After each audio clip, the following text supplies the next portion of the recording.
183 గజాల్లో triple bedroom independent house కేవలం 25 లక్షలు మాత్రమే. నిమ్స్ కి 10 నిమిషాల దూరంలో. హాయ్ హలో నమస్తే, వెల్కమ్ టు సుమన్ టీవీ. నేను మీ యాంకర్ పవన్. ఈరోజు మనతో మొత్తు వదలరా అంటూ అసలు 2019లోనే మనందరికీ జీరో ఎక్స్పెక్టేషన్తో ఇచ్చారు మన శ్రీసింహ గారు. నాకు కూడా మీలాగే కొన్ని చాలా డౌట్స్ ఉన్నాయి ఆ సినిమా నుంచి. మరిన్ని విషయాలు సింహ గారిని అడిగి తెలుసుకుందాం. Hi sir. హాయ్ అండి. హాయ్. ఎలా ఉన్నారు? ఆల్ గుడ్ అండి. ఓకే సార్, అంటే 2019లో మీ మూవీకి నన్ను బాగా ఫోర్స్ చేసి మా ఫ్రెండ్స్ తీసుకెళ్ళారు. అవునా? అసలు సినిమా అంతసేపు నార్మల్గా ఇప్పుడు న్యాచురల్గా మేము నార్మల్ టెన్షన్ పడతాం కదా, మాకు ఆ సినిమా చూసిన దగ్గర నుంచి మిమ్మల్ని చూడగానే ఒక న్యాచురల్గా ఏదైనా యాక్టింగ్ కానీ, టెన్షన్లో నరేష్ గారిని కొట్టేది కానీ, అసలు సీన్స్ కొన్నిసార్లు మీకు 2019తోనే డెబ్యూ ఫిల్మ్ హీరోగా మెయిన్ లీడ్. స్టార్టింగ్ యమదొంగ చేశారు, యంగ్ రాజా, తర్వాత మర్యాద రామన్న, ఓబులేష్, కరెక్ట్. ఈగ మన Samantha college friend something, college type, Brindas college, అది కజిన్. ఓకే. మీరు బాహుబలి కూడా చేశారు? అవునండి, చేశారు. ఫస్ట్ పార్ట్లో అంతకు ఎవరికి తెలియదు అన్నది. మీది వికీపీడియాలో నార్మల్గా మూవీస్లో పెడతారు, ఆ వికీపీడియాలో చెక్ చేస్తే అది మూవీ లేదు. మీరా కాదా అని బాగా టెన్షన్. స్టార్టింగ్ అంటే అన్న, మీరు ఈ ముత్తు వదలరా కాన్సెప్ట్ విన్నప్పుడు కానీ 2019 పార్ట్ 1కి విన్నప్పుడు మీకు పర్టికులర్ పాయింట్ అనేది ఏ పాయింట్ బాగా నచ్చింది మీ క్యారెక్టర్లో?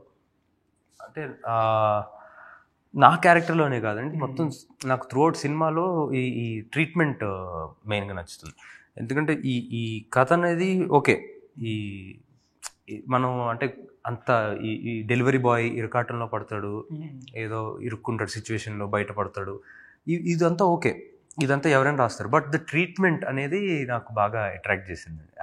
ఆ కామెడీగా ప్రతిదీ కామికల్గా ట్రీట్ చేయడం, ఆ జానర్ అప్పటికి తర్వాత వచ్చే కానీ అప్పటికి చాలా చాలా కొత్తగా అనిపించింది జనాలకి మత్తు వదలరా అనేది. సో అది నాకు బాగా అట్రాక్ట్ అయింది. కరెక్ట్. అంటే కొన్ని కాన్సెప్ట్లు ఎవరైనా ఎంచుకోవడానికి కానీ స్టార్టింగ్ మీకు నార్మల్గా ఎవరైనా సజెషన్ తీసుకున్నారా? రాజమౌళి గారిది కానీ, కీరవాణి గారిది కానీ, ఇంకెవరిదైనా హీరోస్లో ప్రభాస్ గారు కానీ, ఎన్టీఆర్ గారు? అంటే ఇది ఎవరికి వినిపించలేదండి అసలు కథ, ఎవరికి వినిపించలేదు డైరెక్ట్గా. అవునండి, ఫస్ట్ నేను మా అన్న భైరవ్ అన్న అండ్ మ్యూజిక్ చేశాడు కాబట్టి, అండ్ కార్తికేయన్ అని రాజమౌళి గారు, మేము ముగ్గురం విన్నాం కథ అంతే. ఇంకెవరు చెప్పలేదా? తెలుసు సినిమా తీస్తున్నామని తెలుసు, మత్తు వదలరాని సినిమా తీస్తున్నామని తెలుసు, అంతేగాని అంతకు మించి అంటే ఏంటి స్టోరీ ఏంటి అసలు ఏం డీటెయిల్స్ ఏం రివీల్ చేయలేదు. అంటే కొంతమంది ఇని ఒక సజెషన్స్ అని ఇస్తారు కదా ఫ్యామిలీ పరంగా కానీ, మీరు పర్టికులర్గా స్టోరీ సెలెక్ట్ చేసుకుని ఓకే అనగానే వాళ్ళ నుంచి ఒక్క డౌట్ రాలేదంటే మీ మీద అంత కాన్ఫిడెన్స్ అని చెప్పొచ్చా? అంతే, అలాగే అనుకోవచ్చు. ఓకేనా. ఈ యమదొంగలో ఎన్టీఆర్ గారు జూనియర్ చేశారు, ఎట్లా అనిపించింది స్టార్టింగ్ మూవీ? అంటే చిన్నప్పటి నుంచి మూవీ అంటే పిచ్చా, లేకపోతే ఆ టైప్ క్యారెక్టర్ చేయడానికి? అంటే యమదొంగలో మామూలుగా ఎన్టీఆర్ గారు ఒక దొంగ చెప్పాలంటే ఫార్మల్కి, అది జూనియర్ ఎన్టీఆర్ మీరు దాంట్లో ఎగ్జాంపుల్, అంతేగా? అట్లాంటి క్యారెక్టర్ చూస్ చేసుకున్నప్పుడు కానీ, స్టార్టింగ్లో మీకు కథ చెప్పినప్పుడు కానీ మీకు ఎట్లా అనిపించేది? అప్పుడు అంటే నాకు పెద్దగా ఇది కథది ఏం చెప్పేవారు కాదు, జస్ట్ నార్మల్గా ఇలాంటి అంటే ఇంట్లో అబ్బాయి కాబట్టి మా వేయించేవారు వేషం. అండ్ పెద్దగా కథ మన క్యారెక్టర్ మట్టుకు, ఆ సీన్ మట్టుకు ఏం జరుగుతుంది, ఏం చేయాలి అది మాత్రం ఎక్స్ప్లెయిన్ చేసేసి మామూలుగా చిన్నపిల్లలకి అంతకుమించి చెప్పినా వేస్ట్, వాళ్ళకి ఆ ఏజ్లో అర్థం కాదు కూడా. సో అప్పటి వరకు చెప్పి క్యారెక్టర్లో చాలా బాగున్నారమ్మా, అంటే చూడడానికి ఇది బాగాలేదంటారా? ఇది పార్ట్ 1 బాగుంది, ఇది ఇంకా మేము చూడలేదు కాబట్టి. అంటే ఇప్పుడు ముత్తు వదలరా మూవీ 2019 వచ్చిందమ్మా, 12 నుంచి 19 దాకా అంటే మధ్యలో బాహుబలి చేశారు. ఎందుకు ఇన్నేళ్ళ గ్యాప్? మెయిన్ లీడ్ చేయడానికి గ్యాప్ వచ్చిందా? అంటే మెయిన్ లీడ్ తొందర రావడానికి మీకు స్టోరీ నచ్చకపోవడం? ఎన్ని స్టోరీలు విన్నారు ఇప్పుడు దాకా? అంటే పెద్దగా ఏం వినలేదండి నాకు. అంటే మెయిన్గా ఇదే అంటే ఇంకా స్కూలు కాలేజ్ అదంతా వేసి కొంచెం ఎక్స్పీరియన్స్ వచ్చేసరికి ఇట్ వాజ్ కరెక్ట్ టైం. 2018లో స్టార్ట్ చేసాం. 2018లో స్టార్ట్ చేసి పోస్ట్ ప్రొడక్షన్ కొంచెం టైం పట్టింది, సీజీ పోర్షన్ అది ఎక్కువ ఉంటుంది కదా మొత్తం. సో 2019 ఎండ్ కల్లా రిలీజ్ అయ్యారు. అంటే దాని గురించి టీజర్లో డైలాగ్ పెట్టారు, ఆల్మోస్ట్ 3.4 వ్యూవర్షిప్ వచ్చిందన్న, ట్రెండింగ్లో ఉంది మన టీజర్ మొత్తం. అంటే స్టార్టింగ్లో జీరో ఎక్స్పెక్టేషన్, పార్ట్ 2 ఎక్స్పెక్టేషన్ అన్నారు కదా, అంటే పార్ట్ 2 నుంచి మళ్ళీ పార్ట్ 5 దాకా వెళ్ళిపోవచ్చు అంటారా? వెళ్తుందనే హోప్. చూడాలి మరి. అంటే పార్ట్ 2 రావడానికి 5 years పట్టింది అన్న ఆల్మోస్ట్. అవును. ఇంకా పార్ట్ 3, పార్ట్ 4, పార్ట్ 5 అంటే అంటే మనకు ఒకసారి ఐడియా వచ్చేంత వరకే. ఐడియా వచ్చిన తర్వాత ఫాస్ట్గానే అయిపోతాయి. సో అంటే మధ్యలో రితేష్ వేరే సినిమా చేయడం కానీ అలాగా వేరే దాంట్లో పనులు బిజీ అయ్యాడు. బట్ ఒకవేళ చేయాలన్న ఉద్దేశం ఉంటే ప్రతి పార్ట్కి 5 years అయితే పట్టదు. అంటే పార్ట్ 1 చెప్పినప్పుడే పార్ట్ 2 స్టోరీ మీకు చెప్పాడమ్మా? లేదండి, అసలు ఐడియానే లేదు. లేదు. పార్ట్ 1 చేసేటప్పుడు మాకు అసలు సీక్వెల్ అది ఏమీ థాట్ లేదు. ఏదో సినిమా చేస్తున్నాం, ఇది బాగుండాలి, ఈ సినిమా బాగా రావాలన్న థాటే. కానీ సెకండ్ పార్ట్ గురించి మాకు అంటే రీసెంట్గా వచ్చిన ఐడియా. లాస్ట్ ఇయర్ నవంబర్లో చెప్పాడు రితేష్. అన్న సినిమాలో దొంగలు ఎవరైనా ఉంటారా? తెల్లవారితే ఇంకేమైనా కొత్త స్టోరీ చూడొచ్చా? వస్తారు లాంటివి అంటే ఈ క్యారెక్టర్లో, ఈ మూవీలో మొత్తం అంతా అంటే మీరు ఫస్ట్ పార్ట్లో చూసినట్టుగానే సేమ్ ఎంటర్టైన్మెంట్, సేమ్ క్యారెక్టర్స్, ఇంకా డబుల్ ఫన్ అనుకోండి, అంతే. అంటే పార్ట్ 1లో నరేష్ అగస్త్య గారి క్యారెక్టర్ అసలు డౌట్ రాకుండా ఉంటుంది. పార్ట్ 2లో ఫరియాబ్దుల్లా గారిని మనం ఎక్స్పెక్ట్ చేయొచ్చా? అంటే ఇంకెవరైనా టీజర్లో చూపించే వాళ్ళని ఇంకెవరైనా మెయిన్ లీడ్గా ఎక్స్పెక్ట్ చేయొచ్చా? అంటే క్యారెక్టర్స్ చాలా ఉన్నారు టీజర్లోనే. అంటే నరేష్ అగస్త్య లాంటి క్యారెక్టర్ ఈ మూవీలో మెయిన్ నెగిటివ్ రోల్ గానా? మీరు ఎవరినైనా ఎక్స్పెక్ట్ చేయండి. అది మరి రితేష్ సత్యనే నెగిటివ్ అయితేనా ఏమో, అది కూడా చెప్పలేం. సినిమా చూడాల్సిందే అంటారు. బాగా అసలు నేను పాజిటివ్ అని ఎందుకు అనుకుంటున్నారు మీరు? లాస్ట్కి మీరే ప్లేట్ రివర్స్ చేస్తారా? ఏది చెప్పలేం. హీ టీమ్ అన్నారు కదన్నా, వెనకాల చూస్తే షీ టీమ్ ఉంది. హీ టీమ్ ఏంటి అసలు? హీ టీమ్ అనేది అదే ఊరికనే చమత్కారంగా హీ టీమ్ లాగా హీ టీమ్ అని పెట్టారు. కానీ యాక్చువల్ మీనింగ్ వచ్చేసి హై ఎమర్జెన్సీ టీమ్ అనమాట. HE he team. సో అదేంటంటే మర్డర్స్, కిడ్నాప్స్ ఇట్లాంటి ఎక్స్ట్రీమ్ ఎమర్జెన్సీ సిచ్యువేషన్స్ని డీల్ చేసే పోలీస్ టీము. అందులో క్యారెక్టర్స్ ఇలా ఉన్నారు. అంటే మీరు చెప్పింది ఎట్లా ఉందంటే ఏజెంట్ శ్రీనివాస్ సినిమా మన ఆయన దాంట్లో డిటెక్టివ్ అంటారు కదా, అలా ఉందా? లేదు, ఇది మొత్తం ప్రాపర్ టీమ్ ఉంటారు దీంట్లో. అన్న మీది 2019 నుంచి తర్వాత 21లో తెల్లవారితే గురువారం అండ్ దొంగలున్నారు జాగ్రత్త, ఉస్తాద్, బాక్సాలు. కానీ ఈ 3 movies కన్నా ఉస్తాద్ మూవీ బాగా కనెక్ట్ అయిందన్న. నీకు ఎక్కడ చూసినా మీరు జస్ట్ ఇన్స్టా ఓపెన్ చేసన్నా రీల్స్ కిందకి స్కిప్ అయ్యి వెళ్తూ ఉంటే మీరు కావ్య గారి దగ్గర నుంచి ఉన్ని లాక్కొని బండి కొట్టే సీన్ కానీ, కొన్ని ఆ డైలాగ్ సీన్స్ కానీ ఎమోషనల్గా అంటే ఆడియన్స్కి మీ మూవీ మొత్తు వదలరా తర్వాత బాగా కనెక్ట్ అయిందన్న. మేమర్స్కి మంచి స్టఫ్ అని కూడా చెప్పచ్చు. అంటే బాగా మీ మూవీ యూజ్ చేసుకున్నారు. మీకు ఎట్లా అనిపిస్తుంది? ఉస్తాద్ సినిమా థియేటర్ పరంగా బాగానే ఆడింది, OTT పరంగా కూడా బాగానే వచ్చింది. కానీ ఆడియన్స్ దాన్ని బాగా ఓన్ చేసుకున్నారు క్యారెక్టర్. అంటే మాలాగా కాలేజ్ చదివే వాళ్ళు కానీ, ఏజ్డ్ కాలేజ్ బ్యాచ్ వాళ్ళు కానీ, ఫస్ట్ లవ్ స్టోరీ, ఫస్ట్ అని చెప్పకూడదు రే. నాకు కూడా అంటే emotionally it's very strong film. ఎందుకంటే మొత్తం జర్నీ ఉంటుంది కదా, మొత్తం హీరో జర్నీ. సో అందరూ రిలేట్ అవ్వగలిగే సినిమా. ప్రతి ఏజ్లో మనం చూసేసి ఉన్నాం, అలాంటివి చేసి చూసుంటారు. సో బాగా రిలేట్ అయ్యే సినిమా. టోటల్ 6 movies చేశారు కదా. కరెక్ట్. స్టార్టింగ్ మీకు మొత్తు వదల రాక ముందు ఉన్న మూవీ మీద ప్యాషన్ కానీ, ఏదైనా ఇంట్రెస్ట్, ఇంటెన్సిటీ అంటే ఒక స్టోరీ చెప్పినప్పుడు దీని ముందు సీన్ తర్వాత చెప్తారు, తర్వాత సీన్ నెక్స్ట్ డే చేపిస్తారు. ఒక సీన్ మన కాన్వర్జేషన్ ఏదైనా ఉంటే ఇట్లాంటివి చెప్పేటప్పుడు మీ ఫస్ట్ మూవీకి ఎట్లా ఉంది, ఇప్పుడు పార్ట్ 2కి ఎట్లా అనిపిస్తుంది? స్టార్టింగ్ నుంచి మీ జర్నీ చూసుకుంటే డెఫినెట్గా బెటర్ అండి. అన్నీ మన పర్సనల్గా చేయడం ఈజ్ మనకి నాకే తప్పు చెప్పారన్న. బెటర్ కాదు, నెక్స్ట్ లెవెల్ అని చెప్పాలి. ఈచ్ స్టెప్ ఒక్కొక్క సినిమాతోటి ఒక్కొక్క స్టెప్ అది మనం నేర్చుకునే ఉండేది.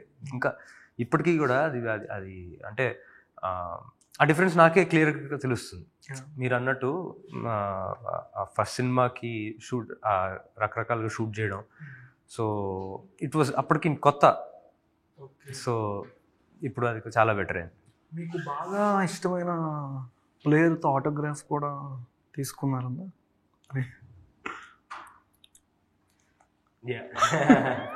బాగా ఇష్టం అంటే ధోని గారి బయోపిక్ మీకు కూర్చుంటే మీరు ఎట్లా ఫీల్ అయ్యేవారు? అంటే ఏమో తెలియదు, ఎందుకంటే అంటే ఇంకా చాలా ఏజ్ ఎక్స్పీరియన్స్ స్టేచర్ ఎక్కువ ఉన్న వాళ్ళు చేయాల్సిన రోల్ అది. మీకు బాగా క్రికెట్ అంటే ఐపీఎల్ అంటే బాగా ఇష్టం అన్న? క్రికెట్ బాగా. ఏ ప్లేయర్ది అయితే మీరు బయోపిక్ చేయాలనుకున్నారు, ఏ హీరోది? ఇప్పటివరకు అంటే క్రికెట్ మీద సినిమాగా ఆలోచించలేదు ఎప్పుడు. క్రికెట్గా ఎంజాయ్ చేస్తాను. సినిమాల్లో క్రికెట్ అనేది ఇప్పటివరకు ఆ థాట్ అంటే నాకు కంటెంట్ లాంటి అంటే అదే ఇప్పటివరకు నాకు అలా ఆలోచించలేదు ఇప్పటివరకు ఎప్పుడు ఆ జోన్లో. కానీ ఉస్తాద్ సినిమాలో అన్నా మొత్తు వదలరా కన్నా మీరు ఒక టీనేజ్ నుంచి చూపించుకొని వస్తారు ఒక ఇంటర్వ్యూ సంథింగ్. అంటే అలా ఉన్నదానికి మీరు తర్వాత మీకు జాబ్ వచ్చేసి సెటిల్ అయిపోయి ఆ జోన్ దానికి బాగా అంటే లుక్ పరంగా చూడడానికి న్యాచురల్గా ఉంటారన్న. మీరు ఏదైనా సీన్ కొన్ని టెన్షన్ పడే సీన్లు ఉంటాయి అన్న, మమ్మల్ని మేము చూసుకున్నట్టు ఉంటుంది నిజంగా అన్న. నేను మొత్తం బదలరా సినిమా ఇప్పటికీ చూస్తాను. మా బ్రదర్ కూడా వచ్చాడు, బయట ఉన్నారు, తను తీసుకెళ్ళాడు. చూస్తున్నంతసేపు చూడు నీకదా దారు ఇట్లా అన్నప్పుడు మీరు కొన్ని టెన్షన్ పడేవి. కానీ ఒక రియల్గా ఒక కామన్ పీపుల్ కానీ ఉండే దాంట్లో ఒక రియల్ ఇన్సిడెంట్లు ఏదైనా ఉంటాయి కదన్నా, రెగ్యులర్ ఫ్యామిలీ ప్రాబ్లమ్స్లో కానీ బయట ఏమైనా ప్రాబ్లమ్స్ చెప్పుకోలేనివి, ఫ్రెండ్స్కి చెప్పుకునేవి. కానీ ఎక్స్ప్రెషన్లు కానీ కొంచెం ఇంటెన్స్గా అంటే మీ ఐస్ మ్యాజిక్ అని చెప్పాలేంటి అర్థం కాదన్న. ఈ మొత్తం వదలరా పార్ట్ 1లో ఉన్న మామ దగ్గర డబ్బులు తీసుకుంటారు, తీసుకొని నోటు దాయడానికి మీరు ఒక విధమైన ఎంతో ఒక కష్టం అంటే ఆ సీన్ చేసేటప్పుడు మీకు ఎట్లా అనిపించింది అన్న? అంటే పార్ట్ 1లో యాక్చువల్లీ పార్ట్ 1లో నేను చాలా ఎక్కువ ఎంజాయ్ చేసిన సీన్ అంటే పర్ఫామ్ చేయడం. ఓకే, ఎందుకంటే పరిగెత్తుకొని పైకి వెళ్తారు, అసలు ఇంటెన్సిటీ తెలియకూడదు. But at the same time first time చేస్తున్నాడు, ఇలాంటిది దొరకకూడదు, ఆ నర్వస్నెస్, అది చాలా ఎంజాయ్ చేశాను నేను సీన్ ప్లే చేయడం. కానీ చాలా కష్టం అన్న. చాలా మంది అంటే కొత్త వాళ్ళకి, యంగ్స్టర్ హీరోస్కి అలా ఆ భయాన్ని ఆ టెన్షన్ని మొహంలో చూపించాలి ముందు ఎక్కడికైనా సీన్ చేసేటప్పుడు. అట్లాంటి దీంట్లో అట్లా ఏ సీన్లు ఎక్స్పెక్ట్ చేయొచ్చు? మీరు ఎన్ని డ్రగ్స్ కొంటారు, ఎన్ని తీసుకుంటారు? డ్రగ్స్ ఉంటాయి, డ్రగ్స్ ట్రాక్ ఉంటుంది మొత్తం వదలరా అంటేనే మనం సినిమా దాని మీద. బట్ నర్వస్నెస్, టెన్షన్ పెట్టే సీన్లు త్రూ అవుట్ ఉంటాయండి సినిమాలో, ఫస్ట్ నుంచి లాస్ట్ వరకు. మన మొత్తం వదలరా అంటేనే అలా ఆ టెన్షన్గా ఎడ్జ్ ఆఫ్ ద సీట్ కూర్చోబెట్టే సినిమా. ఓకే అలా మీది సైమా అవార్డు కూడా వచ్చింది. టీం అసలు మర్చిపోలేరంటారా? అబ్సల్యూట్లీ. అంటే ఈ టీం అందరూ అసలు మాకు అంటే ఎలా అంటారు, ఒక ఫ్యామిలీ మెంబర్స్ లాగా ఫస్ట్ నుంచి కలిసి ఎంజాయ్ చేసుకుంటూ చేసిన సినిమా.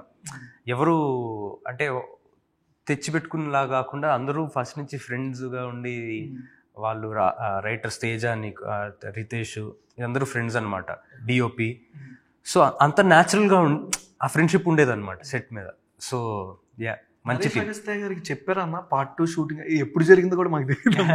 సడన్ గా పోస్టర్ కట్టగానే నేను ఇంకా మొత్తం రిలీజ్ చేస్తున్నారేమో మేబీ అనుకున్నా. కానీ కింద చూస్తే రితీష్ రాణా గారి సీక్వెల్ అని పెట్టారు. 2 అనే సింబల్ కూడా అది ఒక డిఫరెంట్ ఫాంట్ లా అనిపించింది. సంథింగ్ మనకి కొన్ని వైన్ షాప్ లోగోస్ ఉంటాయి, బార్స్, కానీ సేమ్ ఈ లోగో చూస్తే 2 లా అనిపించాల ఫస్ట్ మాకైతే. అలా రిలీజ్ అనుకున్నా. ఇప్పుడన్నా మీరు నార్మల్గా కెరీర్ పరంగా చూసుకుంటే రాజమౌళి గారితో ఇంట్లోనే రిలేటివ్స్ ఎట్లా ఉంటారన్న ఆఫ్ స్క్రీన్ మీతో? మామూలు ఫ్యామిలీ మెంబర్స్ ఎలా ఉంటారు అలాగే. ఏదైనా ఫన్నీ మెమరీ రాజమౌళి గారితో? చాలా ఉన్నాయండి, 1-2 అని చెప్పలేదు. ఏదైనా ఇన్సిడెంట్ మీకు బాగా నచ్చిందా మీ చిన్నప్పటి నుంచి? ఏం లేదండి, మాకు తనకి బాబాకి కూడా మాకు కూడా క్రికెట్ ఇష్టం. సో ఎప్పుడు ఖాళీ దొరికినా క్రికెట్ ఆడాలని చూస్తూ ఉంటాం. సో తనకి షూటింగ్ గ్యాప్ దొరికినా, నాకైనా సినిమాల మధ్యలో గ్యాప్ దొరికినా క్రికెట్ ఆడేస్తాం. క్రికెట్ అంటే ఎప్పుడు క్రికెట్ ఆడదామని చూస్తూ ఉంటాం అనమాట. ఎవరిది? నాదా ఇంకా మ్యారేజ్ అవ్వలేదు కదా. అదే లవ్ మ్యారేజ్ చేసుకుంటారా, అరేంజ్ మ్యారేజ్ చేసుకుంటారా? చూద్దాం. అంటే ఎవరైనా ఉన్నారా? లేదు, అంటే కొన్ని బయట రూమర్స్ కూడా వస్తున్నాయి. ఇంకెవరైనా అయితే లవ్ మ్యారేజ్ అని ఎక్స్పెక్ట్ చేయొచ్చు. హోప్ఫుల్లీ చూద్దాం. నెక్స్ట్ ఇయర్ ఏమో.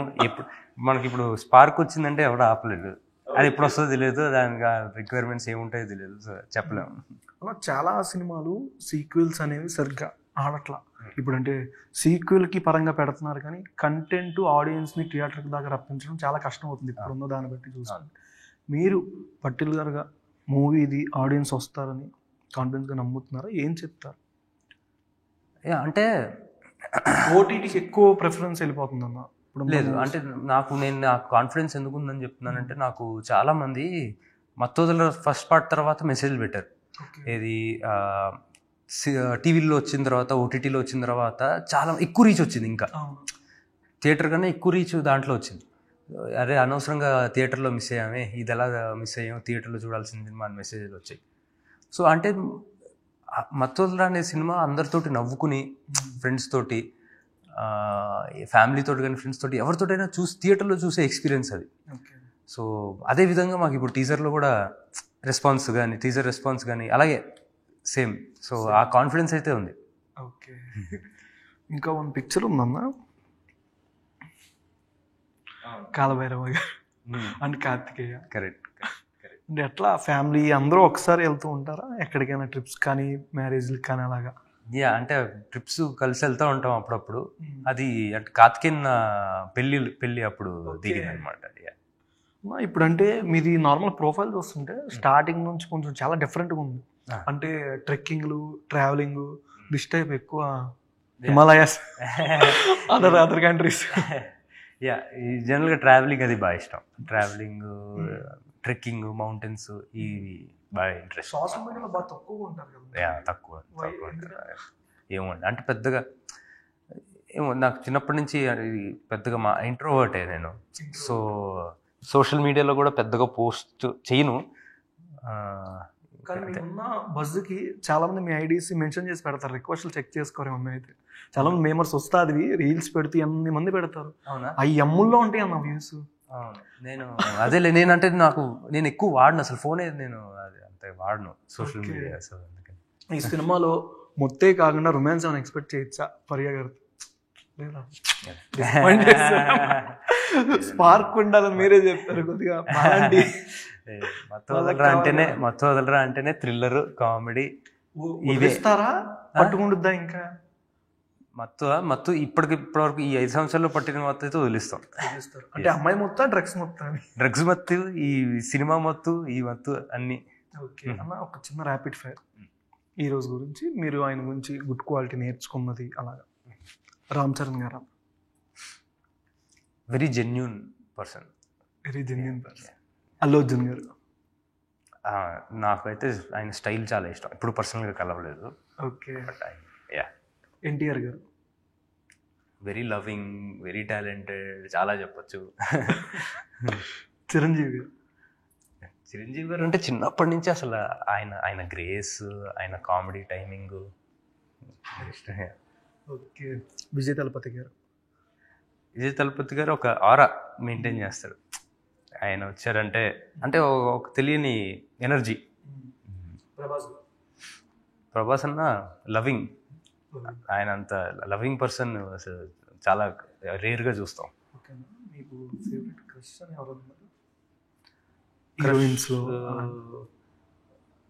అని ఎవరు లేరు, కానీ నాకు యాక్చువల్లీ ఈ సినిమాతో వర్కింగ్ విత్ ఫరియా, తన టాలెంట్ రకరకాల, నాట్ జస్ట్ యాక్టింగ్, తన సింగింగ్, పాట కూడా ఈ సినిమాలో కూడా స్పార్క్ లేదు, మీరు అనుకునే స్పార్క్ ఏం లేదు, కానీ as an actor she is brilliant. Okay అమ్మ. పవన్ కళ్యాణ్ గారు ఏం చెప్తాం, ఎనర్జీ, అసలు euphoria. Thank you so much అన్న. మూవీ మంచి బ్లాక్ బస్టర్ అవ్వని మనస్ఫూర్తిగా కోరుకుంటున్నాను. మీరు అనుకున్న స్పార్క్ ఏంటో మాకు సినిమా సక్సెస్ మీట్ అయినా తర్వాత మాతో క్రికెట్ అయినా ప్లాన్ చేయాలి మీరు. థ్యాంక్ యూ సో మచ్ అన్న. Thank you so much for watching Suman TV. నేను మీ యాంకర్ పవన్. సుమన్ టీవీలో మీ పర్సనల్ అండ్ బిజినెస్ ప్రమోషన్స్ కోసం కింది నెంబర్కి కాంటాక్ట్ చేయండి.